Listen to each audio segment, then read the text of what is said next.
Hello everyone and welcome back to another Paletteful Packs video. It is a beautiful spring day and I have our April Petite box right here. Ooh, let's dig right on in. Oh my gosh, look how cute. Oh, I love this sticker. Oh my gosh, I'm so happy that Paletteful is including more stickers because I'm obsessed with them, and look how adorable this is. Oh my gosh.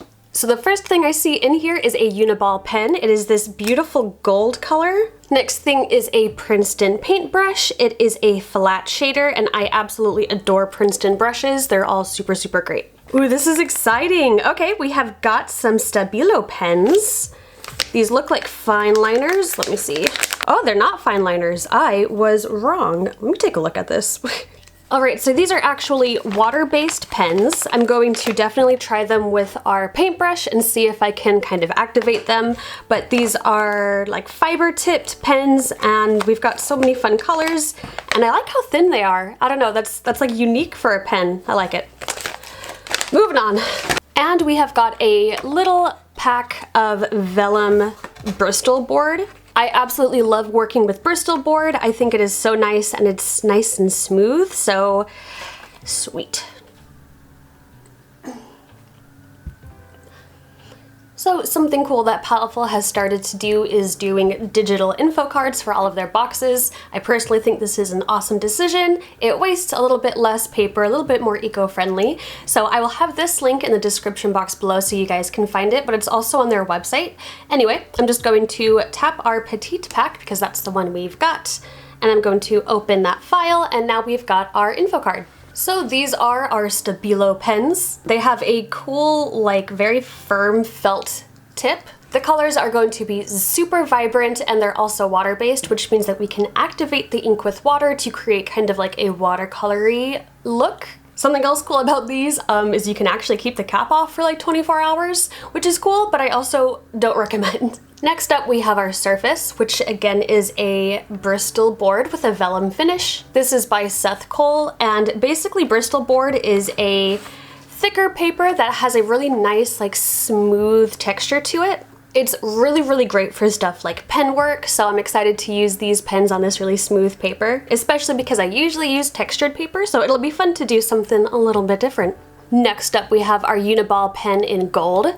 I actually have bought many of these in my lifetime. I love uniball pens. They are always so great and so smooth and the colors are always so fun. This is gold, so it's going to be really fun to add like cool gold highlights to our pieces. And the ink is waterproof too, so we don't have to worry about using it with these products.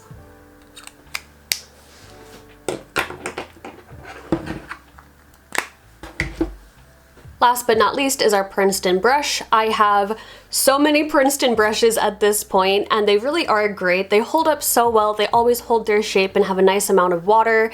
I just adore these paintbrushes, so I'm super happy to have another one to add to my arsenal.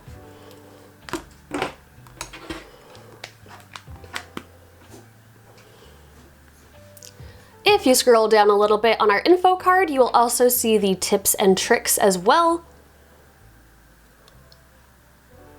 Something super cool on this little info card that I actually had not like ever considered doing is you can take the pen and kind of rub the tip on a palette to kind of deposit the ink onto the palette and then add water to it to create kind of like a more traditional paint.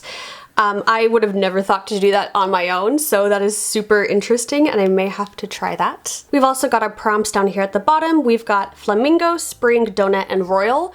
All of those prompts immediately make me think of like super bright and colorful and fun pictures, but I'm going to try these out, try a couple of those techniques and just play around. So yeah, let's begin.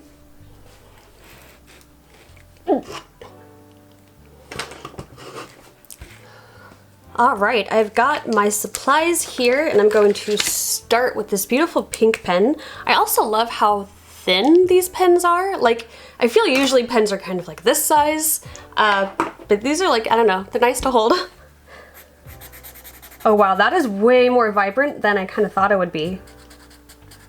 Ooh, that's pretty. Okay, it's already just so much fun to just kind of draw with these, even without using them with the water.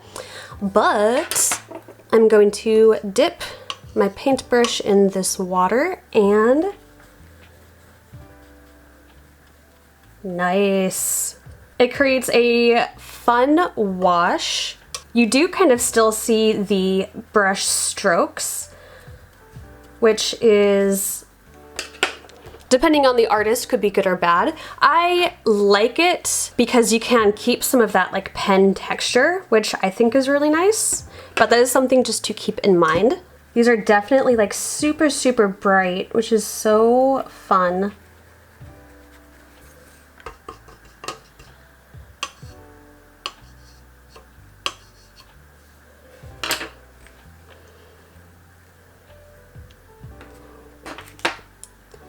I want to see what would happen if I lay down some water first, kind of saturate a little spot, and then go in with some marker. Creates like a cool kind of like feathered effect, and then you can go in and kind of push it out even more.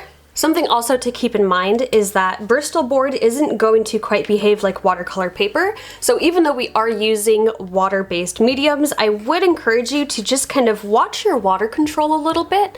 This paper can buckle a tiny bit, so I would suggest using very light washes of water. But we do have this beautiful smooth finish, which is so fun with Bristol board that you don't really get with watercolor, because watercolor has that texture, that tooth to it. So we can get some of these really pretty, just like smooth looks. Plus, using the pens on Bristol board is so smooth and fun too. Oh, love.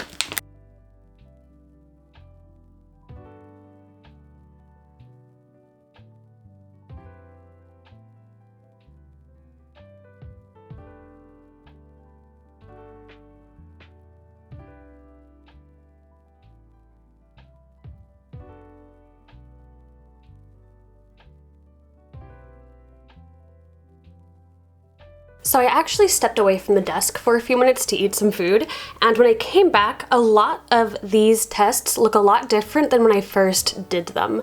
So something interesting, but I think what happens is that the ink activates slowly, more slowly than I would have thought.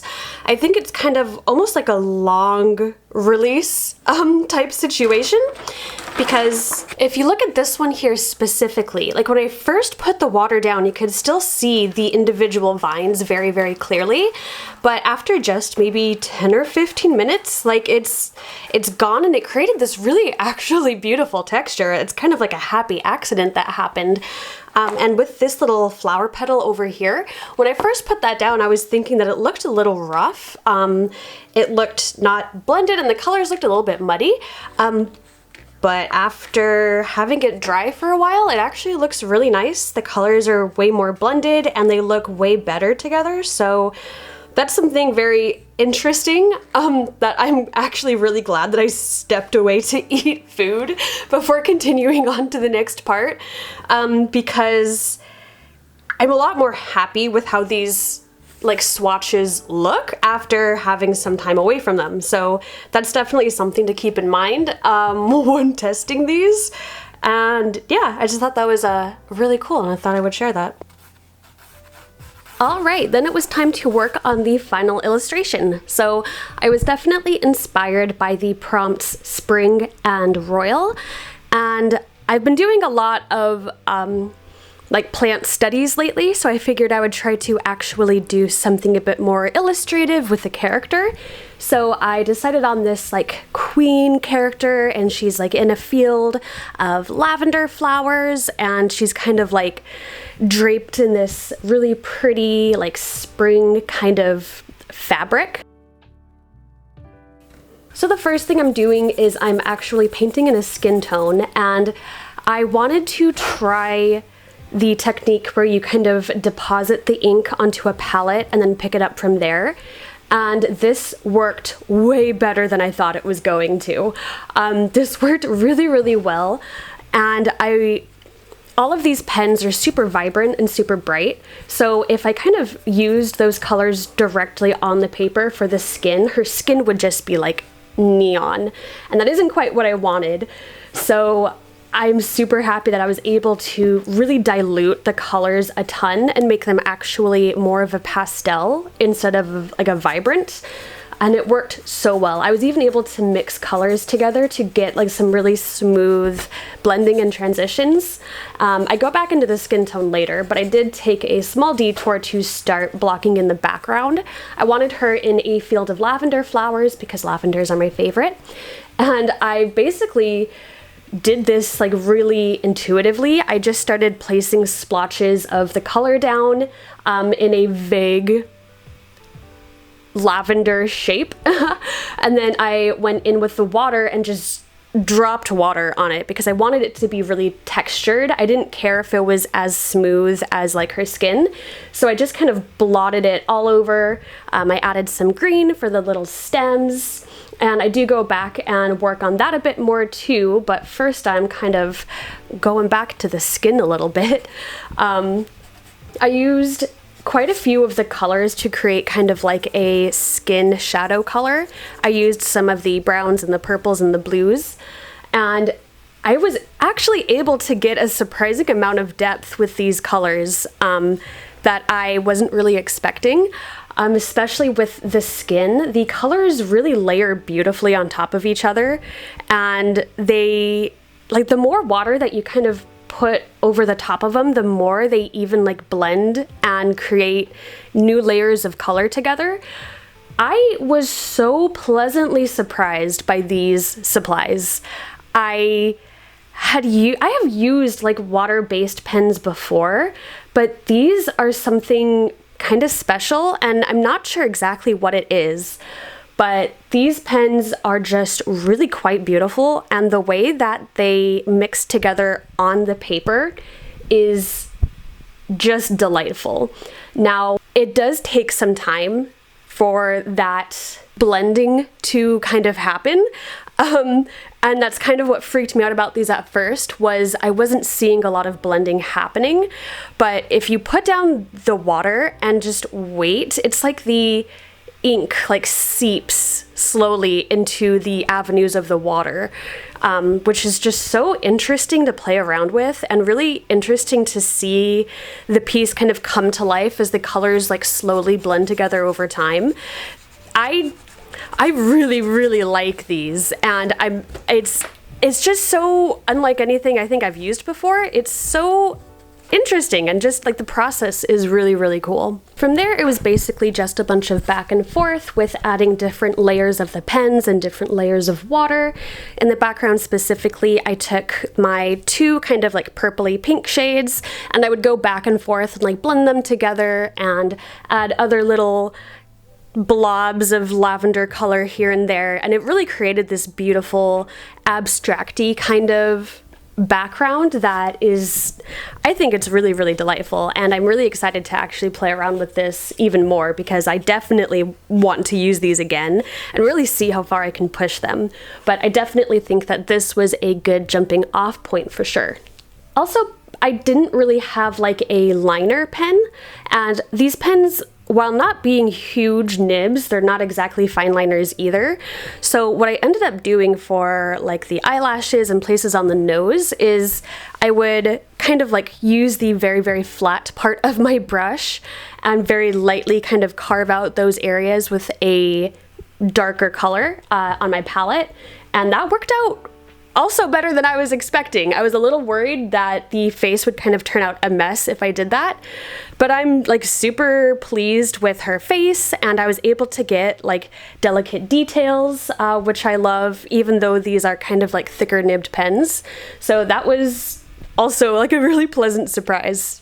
All right, so now I'm going in on her shawl thing, and this is a perfect example of how it looks rough in the beginning, but the more that you work on it, the more it actually starts to come together. The first layer that I went over, you can see like it looks streaky and the color didn't quite blend out to the entire shawl, but don't worry. It was basically just a matter of laying on the color, letting it dry, laying more on, and then the two layers would kind of melt together. Now I do want to quickly say that this paper actually took a lot more water than I was expecting, which was another pleasant surprise, but in the same vein, if I had a really saturated part of the paper and I took the pen directly onto that saturated part of the paper and tried to deposit the ink, the paper would kind of crumble a little bit. So I would just be a little bit wary when using this paper. It does take a lot of water, but if you're going to layer more of the pen on top, make sure that the paper is dry first. You can layer, but just not while the layers are wet. So you can already see that the layers in her shawl are really coming together. They're melting beautifully. They're starting to kind of almost look like tie-dye, that kind of effect that I was really going for, and I'm so happy that I got it. I just added some like leaf pattern and like some little flower patterns, and when I ran the brush over the whole thing a few times, all of the colors just melted and they created this really pretty, almost translucent looking piece of fabric that I'm just, oh, so happy with how it turned out. This was just such a lovely thing to work on and full of absolute pleasant surprises. This was the definition of happy accidents all the way through.